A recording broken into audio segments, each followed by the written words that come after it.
Bill Barley.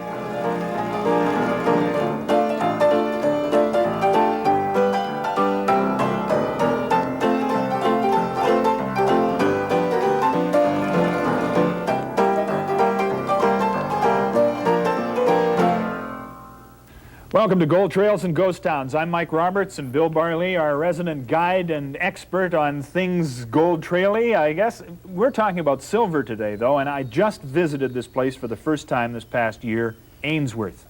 Yeah, Ainsworth is the oldest lode mining town in the interior of British Columbia. Ainsworth, or across the lake, the Bluebell mine. So it's debatable, but certainly amongst the oldest, has passed the 100-year mark, 1880s. And this was an area that was always, attractive to miners. In fact, the original fur traders, when they came in there, called it the Kootenay Treasure. And they were referring specifically to the Bluebell mine, which was across the lake from Ainsworth. And the Indians called it the Chickaman Place, which was kind of Metal Mountain. And it was so rich that they used to go in there in the veins and actually gouge out the lead, zinc, silver, or to make musket balls. So some of the musket balls those Indians and fur traders shot off were partly silver. And they could just mold them without smelting or without doing anything? They just molded in the, I guess you had to pound them. Well, yeah, you did. But that's what they did, and they realized this is one of the few spots in the whole West Kootenay that they could go to do this. And they knew that this would eventually become a great mine. But there was, there was no way to get the ore out or really to get in at that particular time. So it had to wait a little while. Just a little while. Okay, take a break, be back in just a second, and see the growth of Ainsworth, the oldest hard rock mining town in the Kootenays. We're talking about Ainsworth, and of course now Ainsworth is famous for its hot springs. Was that always the way it was? No, but although originally it was called the Hot Springs Place. Yeah. And then an American promoter, industrialist, capitalist came in. His name was George Ainsworth, so they called it Ainsworth Hot Springs, and finally it just evolved to Ainsworth. So by the late 1880s, early 1890s, this is Ainsworth. That begins to be a town. Sure. Okay, and what are we talking about in population? What did it start out, just like all the others? Yeah, this is typical of the mining towns. This is a marvelous shot. This is probably a Truman shot, probably about 1894, and this shows the Vancouver House and the club and all those old false front buildings down the main street of Ainsworth. And this is one of the truly great shots of a mining town, the beginning of a mining town, typical of the day. And there it is on the Kootenay Lake, just itching to have people come up to it. Oh, yeah. What the mines, typical tunnel mining? Well, yeah, there were lots of mines in the area, and this is one of them. This is the Woodbury mine, and this is probably 1898 because on that ore card it says to the Klondike. So it's an 1898 shot. But the Woodbury mine was only one of literally scores and scores of mines in the area. There was the Skyline, the Mile Point, Let Her Go Gallagher, the Crow, the New Jerusalem, the Jeff Davis, the Highlander, and they went on and on. And Mike, some of these mines were spectacularly rich. By rich, what are you talking about? Are we talking about pounds and pounds of silver in this kind of situation? I'm talking about 1 ton of ore, which is really a fairly compact, about 2.5 feet by 2.5 feet, yielding up to 1,000 ounces to the ton. And this is an example here. Here is 1 million pounds of silver, lead, zinc ore on the wharf at Ainsworth, probably late 1890s, and out of this 1 million pounds of ore, there would be about 1 million ounces of silver, because this is high-grade ore. They're not gonna ship out run-of-the-mill ore. So, 1 million ounces of silver, this is $8 million worth of silver at today's prices, sitting on the wharf, ready to go to the smelter. And I've got in my hands 100 ounces of silver. Yeah. That would be 100,000 of these. Well, yes, it would. Yeah, no, not quite. 10,000. 10,000 of these? 10,000 of those bars in that consignment. And you must also realize that 1,000 ounces to the ton yields 10 bars like this in every small ton. That's staggering. Oh, yeah. It's just really quite astonishing. Was anything richer, or was this? Well, this is about it. All through this Kootenay country, in the Slocan and in Bluebell and in Ainsworth, there were a number of mines that produced 1,000 ounces to the ton, and sometimes more. Now, some of the characters, of course, that are involved in this, I guess you bring in enough of this kind of ore, you attract a lot of people, and the town's got to grow. Yeah, that's true. This is a shot of Ainsworth, probably 1895, before the fire, and this is the town on the move, and you can see it's a small mining town. And surprisingly, Mike, although there were a lot of mines in the immediate area, it did not it did not grow as fast as some of the other This towns. doesn't look like Slocan or even Caslow. and Silver City. Sandon, that's right. No, no, it doesn't. Didn't attain the size of either of those other two towns, and nor Nelson for that matter. So there were a lot of mining towns in the West Kootenay, but it was a steady town for a number of years, for a number of decades, actually. Again, not so much a railway in this case, but the railway came into town in a slightly different way through the lake boats. Well, sure. This is the only way to get to Ainsworth, and this shows two of the lake boats, and one is the famous Nasukan, and the other's the Kokanee, and they had a number of boats coming into town, you know, the International and the Moye, and there were two competing lines, Mike, and this is very interesting, because one was the Great Northern Line, which had boats like the International and so on, and of course the CPR, which had some of the other boats. And these, these competing captains got together, and the boats happened to be going in the same direction, they would have a race, and there was no holds barred. I mean, that pressure on the boilers would go right out of sight, and they didn't care. They wanted to win the race. And of course, this occasionally all through the Northwest, sometimes in the races, the boats blew up. And of course, with great loss of life. Happened on the Fraser River, happened in various parts of the northwestern United States, did not happen at this particular time in that part of the Kootenays. But these lake boats were beating a steady trail in. They were carrying promoters and miners into the town and mining machinery and supplies and shipping the silver out. It wasn't like they had to get to port first because they get the best price for their tea. It No. just for the sheer hell of it. Sure. Was that what it was? Just a... The boat was their baby. And they'd churn right along. Oh, yeah. Oh, yeah. Beautiful boats, Yeah. too. So it would bring promoters in and ore out. Sure. And they did that from, were there boats on the lake right from the very beginning, around the late Yes, 1880s? really there were. There were some smaller boats in the 1880s, and then, of course, many of the larger boats came in by the turn of the century and just before. You mentioned the wheeler dealers. Look at these guys. I love these shots. Do we know who the photographer was? Is this one of them? Yeah, this is probably Truman again. And, you know, this is an interesting shot. This is Main Street of Ainsworth, probably 1896, somewhere around there. And talking about wheeler dealers, there'd be all sorts of guys in this photograph. Maybe A.D. Wheeler, who was a mine owner at the time. And A.D. Wheeler was a guy from Butte, Montana. And he was a very colorful guy. His mines were called Let Her Go Gallagher or Crow. Yeah. And so he was a strange individual. He was so persuasive that he actually persuaded the future president of the United States, Teddy Roosevelt, to help him unload a whole consignment of silver ore and then load it back onto the sternwheeler. And Where was this here? In Ainsworth? Sure, Teddy Roosevelt was in Ainsworth? was in Ainsworth and helped Wheeler load on this. And not only that, Wheeler didn't even bother to thank him. That's how important he thought Teddy Roosevelt was. There's got to be more to this story. Why was Roosevelt here? Why was he in Ainsworth? He was touring the area, and Roosevelt was kind of interested in mines, and he had known Wheeler before. And so he breaks his back for the guy, and the guy Sure. doesn't even say thank you. Probably stood him for a drink, though. Now look at Let Her Go Gallagher. I mean, on what basis would he name that mine? I always wonder where the mines I come would from. think when they're going to let some of the shots go, that he would say, okay, let her go, Gallagher. And so he thought, well, why not name the mine after him? And Crow, that's very interesting, because Crow was a mine named not after an individual, but a dog. His dog was called Crow, and we assume that the dog actually found the vein, so he decided to honor the dog by naming the mine after him. I hope he fed him well. That picture again of these guys in the background, you were telling me something interesting about one of the characters. Now tell me about it. Well, the character on the extreme right, standing there with a pipe in his hand, people have stated, and I think kind of interesting, is most of these are Spokane men. And this guy has a remarkable resemblance to Bing Crosby. The guy standing on the right? That's right. And notice the pipe in his hand. All you have to do is take a picture of Bing Crosby and throw the hat on his head, and that actually looks exactly like Bing Crosby. And, you know, it's interesting because he was a Spokane man, and, of course, Crosby was brought up in Spokane, and so people say, this is Crosby's father. Whether or not that's true or not, I don't know. But there is a remarkable physical resemblance. I see a $1,000 reward poster on the wall just above the guy in the Stetson hat there. Sure, that was a lot of money. And indeed, the guy in the Stetson hat may be A.D. Wheeler, but $1,000 reward, several years' pay. Lots of incentive to go out and find it. Oh, and yeah. these guys would come up from Spokane, which was the Inland Empire even then. It was yeah, a sure it was. big city. Yep. And they would come up to find their latest steak or their newest piece of riches. They were promoting, and they thought that, you know, that this was going to be another Slocan, another Toad Mountain like Nelson was. Yeah. And, you know, they were looking at mines like the Silver King and envisioning what Ainsworth could become. But it didn't quite go to depth, Mike. In other words, that ore was terrifically rich and pockety, but it didn't continue down to depth. right on the surface. As you say, the Indians used to mold it into their own basketballs, Sure. but it just didn't have the substance enough there. That's right. You mentioned W.D. Wheeler, great name for a wheeler A.D. dealer. Wheeler, yeah. A.D. Wheeler, Yep. right, okay.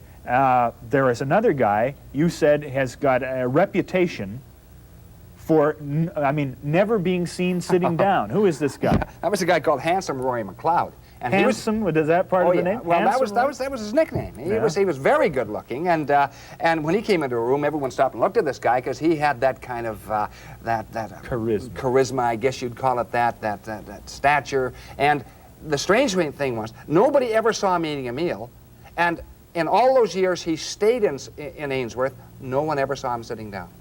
Have you assessed this at all? Have you said this man is a strange man? I cannot find out much more about him. In all the records, I can find out that he was in the town for decades, and he was well known, but he had these peculiarities. He was an eccentric sort of individual. Handsome Rory McLeod. Yep.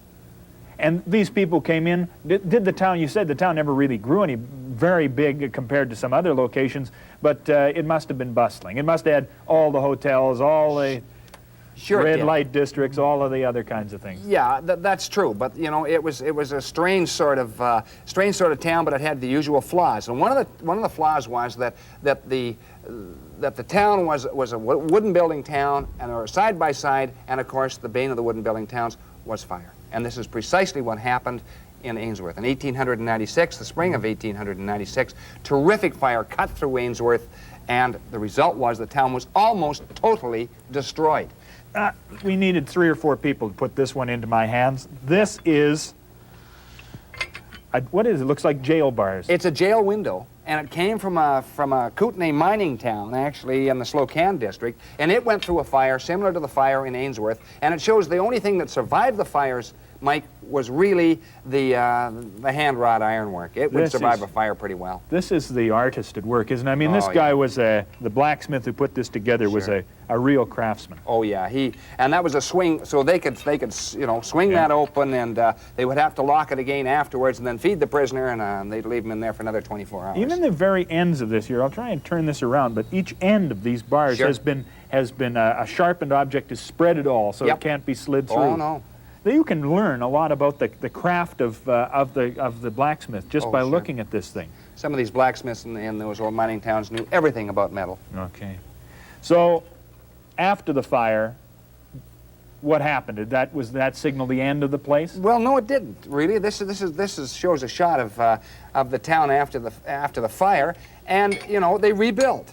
And in the town, I think on the surface appeared that it was going to continue on its way, but you know it was a gradual, almost invisible decline.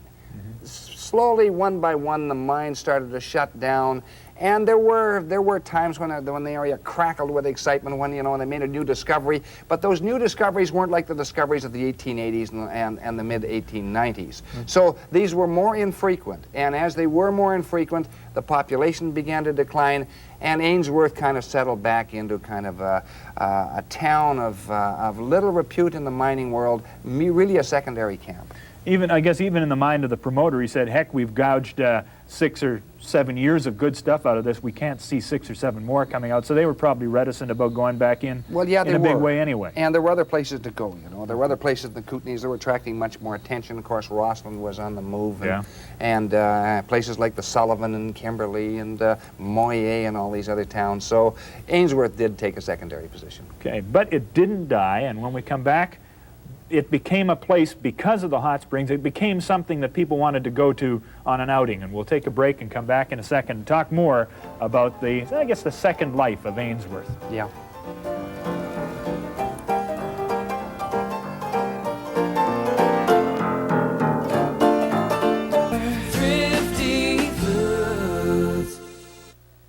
Welcome back to Gold Trails and Ghost Towns. Mike Roberts with Bill Barlee. We're in Ainsworth. We're kind of after the glow, but I mean any town that can attract sort of an artifact like this. Now I thought this was a kid's toy because it's in the shape of a bank, but it's cast iron. Oh yeah. So it's a real substantial. And on the top it says, "Property of the Traders Bank of Canada, registered by A. Jarvis, 1891." The Traders Bank sole licensee. Now, what would this be? Well, that's actually an advertising piece, and that was a post box. In other words, a mailbox that you put on top of a post outside of your house, and this supposedly came from Ainsworth. Now, whether it was brought in or we don't know all the details behind it, but it's a beautiful artifact. And of course, your mail would go in here, you see, and then the guy'd go in and pick up his mail and his postcards and everything like that, and then close it. And they didn't have to worry about locking it. They could lock it if they wanted to. This is a treasure. I mean, there couldn't be many of these around. Only the exclusive people would get this. Yeah, not too many. Although I think they probably put out originally about 1,000. And there are very few left. Of course, some went down for scrap iron and scrap, material. But the Traders Bank was eventually folded into the Royal Bank of Canada many years later. A note on it, it says Yonge Street and Colburn Street. These were not the streets of Ainsworth. These were the streets of the Hogtown or something. This is where the Traders Bank, this was what the original headquarters of the Traders Bank looked like. In Toronto. Marvelous advertising. And the postcard. Now, the postcard signals a change in the perception of Ainsworth that it had of itself. Yeah, now you see, Ainsworth was originally Hot Springs. They went through a mining boom, and now it comes back into they're focusing more on the hot springs again. So here it shows Ainsworth, BC, and it shows the church in the foreground, which is kind of attractive, and Kootenay Lake in the background, and the town in decline beyond that. So Ainsworth is slipping a little bit, but not as much as you think. There were still miners interested. You know, there are miners coming back in and leasers coming back in, picking up the old properties and trying to find the veins or pockets that the original miners missed. And people would go to Ainsworth on an excursion. This is what I think is lovely. Sure. Where would they come up? From Nelson or Well, someplace? they'd come up from Nelson. Of course, Nelson was the big town of the Kootenays, and Nelson and Rossland, but Nelson stayed the big town of the Kootenays, and this is the famous Nasukan, which is a sister ship of the SS Sycamores. And here it is, and there are hundreds of people on board willing to go up an excursion up Kootenay Lake, probably stopping at Ainsworth and then beyond that at Caslow. Yeah. And they would just do this on a Sunday jaunt. This was Would they stop in and soak in the hot springs? Yeah, or? quite possibly, because the hot springs were becoming more and more famous even at that time, after the turn of the century. We're talking about 1915 now. Yeah. Now, we have a photograph, and it's got 1920 on it. So, as you said, things didn't completely collapse, because look at what this guy has got. Yeah. This is the Creole again, the dog. The Creole, and this particular photograph, and the people who gave it to me from Princeton many years ago, the guy on the right-hand side of the photograph is Felix Del Prato. And he was a leaser. He was a miner, went back in and tapped the old mines and the old veins to see if he could pick up ore. And here he's successful. He's taken out 2,000 ounces. We don't know the guy on the left-hand side. So 2,000 ounces, pretty good. Not bad at all. That's 2,000 ounces of silver ingot. So that's pure silver. Pure silver. Yeah. So he had to carry, if it was the same grade, he'd have to take a ton, 2,000 pounds of ore out to get that same amount or more. Well, actually, probably more. He would probably be looking. He's not hydrating now. That's right. The old-timers didn't miss much, Mike. They were very, very superb miners. So, gosh, the work of that guy that he had to put in to get that. But yeah, would that have been his stake? Would that have been, to him, what would that be worth? 2,000 bucks? What was silver going for? Probably $1 an ounce then. And I'm saying 1920, and I have to check the records, but it'd be close to $1 an ounce. So it wasn't spectacular, but it was $2,000, which is probably equivalent to 10 times as much now. And you could tell by the smile on his face that this was a good day for him. He was happy. Happy as a sand flea. Felix Del Prato. And now, you know, this shot shows that there are still some very interesting places around Ainsworth. You know, the old pilings are still standing. And this is a shot of the old cemetery way up on the hill. And the cemetery is kind of interesting, a lot of wooden markers in the cemetery. And, you know, outside the actual confines of the cemetery itself are 4 indistinct burials of suicides, because they were not allowed to bury in hallowed ground. And so you can wander through those hills and you can see the remains of the old mines and the adits and the shafts and the old cemetery and the pilings where the stern wheelers used to come in, and some of the old buildings still standing. And this is one of the old buildings right now. This is the Fletcher. We'll take a look at. J.B. Fletcher's store. Yeah, it's indicative of the typical general store of the time. And this store never closed for 60 years. And just up the street is another old hotel, which they now call the Silver Ledge Hotel, and this is really the Grant King Hotel. Okay. Again, we all come back to the silver. I mean, what a thing it was. Do you have any idea what the wealth, how much wealth came out of this little area? Well, we have the figures, which are in the Minister of Mines reports from the province of British Columbia, and it was a significant silver producer. But the interesting thing about the whole area, Mike, is that there are people convinced even today. And if you take a look at the map of the West Kootenay and over into the East Kootenay, and there's a big half moon, and the half moon begins at the famous Sullivan mine in Kimberley. And the Sullivan mine, of course, is the greatest lead, silver, zinc mine in the world. Literally a mountain of silver. And then you come down through that Moye area, and you have the St. Eugene and the many mines in there, silver again.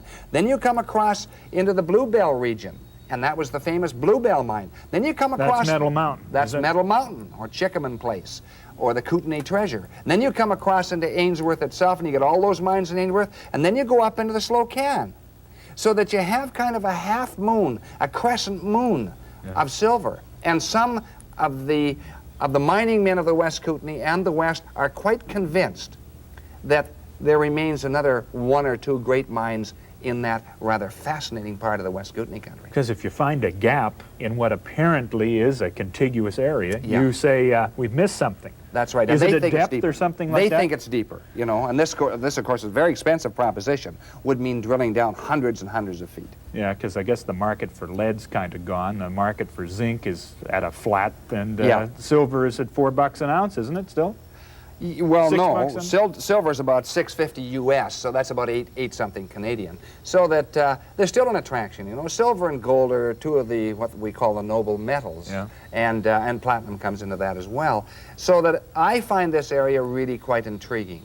And when you travel through this area, you travel through the historic mining region, really, of the southern interior. You know, you're going to Nelson, and you have the Silver King, and much is left in Nelson. Many of the old, and we'll be discussing Nelson's that in a later program. We will be going over some of the history of Nelson. We've got the Ainsworth area covered, and now when people go back there, they say there is no hot spring quite like the hot spring at Ainsworth. That was echoed by some other people in the early days, wasn't it? Oh yes, most definitely, and they have the Cody Caves close by. But it is generally conceded that Ainsworth is the finest hot spring, not in North America, but in the world. Who would say that? I mean, that's a big thing to say when you've got Radium and Banff and Nakusp and all of the others. The guy who wrote the book, they asked him which was the most complete hot springs in the world. He said, no question about it, Ainsworth Hot Springs. When did he write that? About 5 years ago. 5 years ago. Yeah.